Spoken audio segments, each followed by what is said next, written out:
بسم الله الرحمن الرحيم. الحمد لله رب العالمين، والصلاة والسلام على أشرف الأنبياء والمرسلين نبينا محمد عليه وعلى آله أفضل الصلوات وأتم التسليم، ثم أما بعد.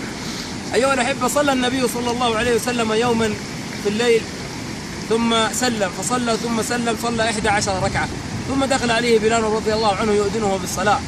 وجد النبي صلى الله عليه وسلم مضطجعا على الفراش يبكي، فقال بلال: يا رسول الله، أتبكي بأبي أنت وأمي وقد غفر الله لك ما تقدم من ذنبك وما تأخر؟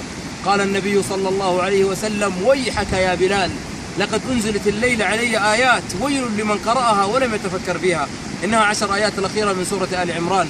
يقول الله تبارك وتعالى: إن في خلق السماوات والأرض واختلاف الليل والنهار لآيات لأولي الألباب، أولي الألباب الذين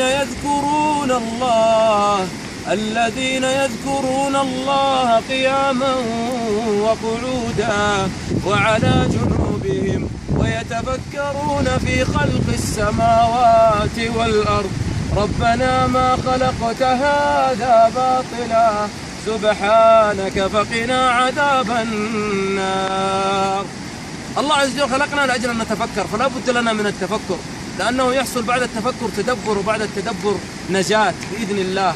أسأل رب العرش الكريم أن نجزي كل من ينشر هذا المقطع على اليوتيوب أو على تويتر أو على الواتساب أو على الفيسبوك، أن يجعله رفيق النبي صلى الله عليه وسلم وإياه في جنات عدن.